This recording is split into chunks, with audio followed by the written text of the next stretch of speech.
Afin d'augmenter la présentation de votre document Excel, vous avez la possibilité d'y insérer différentes illustrations, que ce soit des images, des formes ou encore un arrière-plan. Donc, pour commencer, nous allons voir comment insérer une image.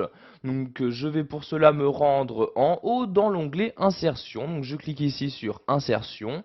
Une fois cet onglet ouvert, vous avez ici la partie Illustration qui apparaît. Et dans celle-ci, vous avez bien Image ici. Je clique donc ici sur Image.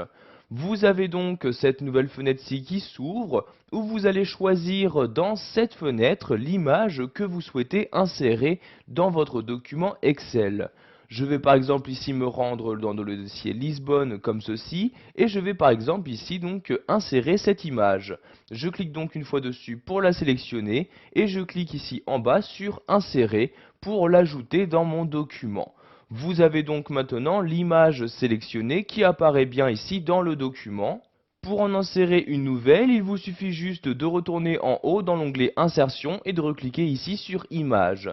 Sachez que Office 2010 possède une bibliothèque d'images. Pour y accéder, vous cliquez ici sur Images Clipart.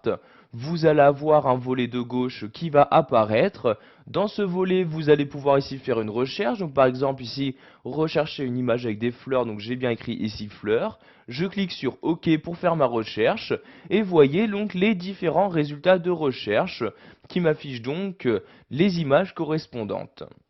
Pour fermer ici ce volet, je clique ici sur la croix en haut à droite de ce volet correspondant.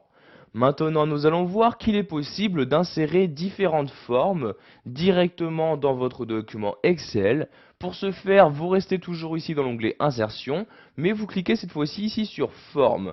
Donc après avoir cliqué sur Forme, vous avez ce nouveau menu qui apparaît. Donc menu qui vous affiche toutes les formes qu'il est possible d'ajouter à votre document.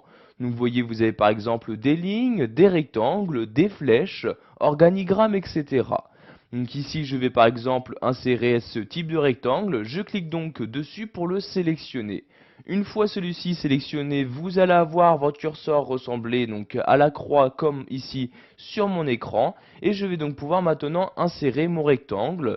Pour ce faire, je clique à un endroit dans mon document et en maintenant le clic de ma souris, je la déplace.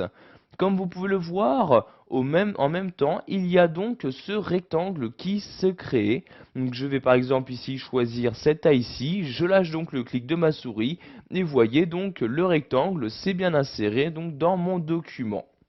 Si vous le souhaitez, vous pouvez écrire à l'intérieur de ce rectangle. Donc par exemple ici, vous voyez, je vais écrire mes vacances à Lisbonne comme ceci.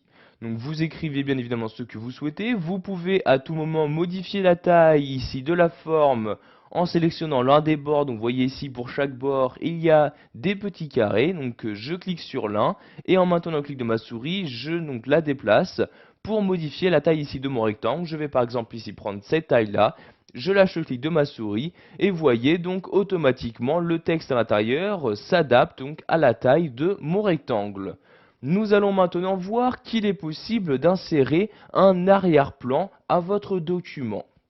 Pour ce faire, vous vous rendez toujours en haut dans l'onglet Office 2010, mais vous cliquez cette fois-ci sur l'onglet Mise en page. Une fois dans cet onglet, vous voyez, vous avez ici la fonctionnalité arrière-plan qui apparaît.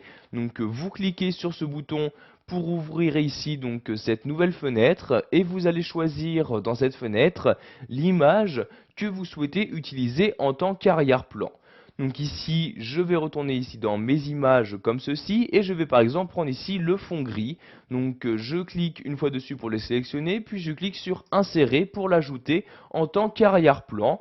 Et comme vous pouvez le voir, je n'ai maintenant plus un blanc donc en arrière-plan, mais bien le gris de mon image que j'ai auparavant sélectionné. Vous pouvez à tout moment supprimer cet arrière-plan en retournant ici dans l'onglet Mise en page et en cliquant cette fois-ci ici sur Supprimer l'arrière-plan comme ceci. Pour finir, nous allons voir qu'il est possible d'insérer un graphique SmartArt. Donc, ce type de graphique est très utile si par exemple vous souhaitez créer un schéma très rapidement. Donc je vais tout d'abord supprimer ces deux formes, donc je les sélectionne et j'appuie sur la touche supprimer de mon clavier. Je fais de même pour l'image, je la sélectionne et j'appuie sur la touche supprimer de mon clavier. Donc maintenant pour insérer un graphique SmartArt, je retourne en haut dans le ruban Office, dans l'onglet Insertion, puis je clique ici sur SmartArt comme ceci. Cette nouvelle fenêtre-ci s'ouvre où je vais choisir donc le type de graphique SmartArt que je souhaite insérer et utiliser dans mon document Excel. Donc vous voyez, il en existe différents types, donc liste, processus. Vous avez même la possibilité d'en ajouter avec des images. Donc je vais par exemple prendre ici donc liste comme ceci et vous voyez donc les différents graphiques ici se filtrent suivant la catégorie que j'ai choisie. Je vais par exemple ici prendre ce type de graphique là, je clique donc dessus, vous avez à droite de la fenêtre un aperçu du graphique et également une petite description de celui-ci. Donc si vous souhaitez vraiment utiliser ce graphique là, je clique ici maintenant sur OK pour l'insérer à mon document et voyez donc que j'ai maintenant bien ce graphique qui apparaît. Donc pour ici y insérer du texte, vous cliquez une fois sur texte et vous allez maintenant pouvoir saisir à l'aide de votre clavier le texte que vous souhaitez. Donc ici je vais par exemple écrire directeur comme ceci, je reclique ici sur le texte pour ajouter maintenant un texte à la seconde forme et je vais par exemple mettre chef de projet comme ceci. Donc de cette manière, vous remplissez donc les différents champs de ce schéma. Donc, si vous souhaitez maintenant supprimer ce graphique-là, je le sélectionne en cliquant dessus et j'appuie toujours sur la touche supprimer de mon clavier. Voilà, vous savez maintenant comment insérer une illustration dans votre document Excel, qu'il s'agisse d'une image, d'une forme, d'un graphique SmartArt ou encore d'un arrière-plan.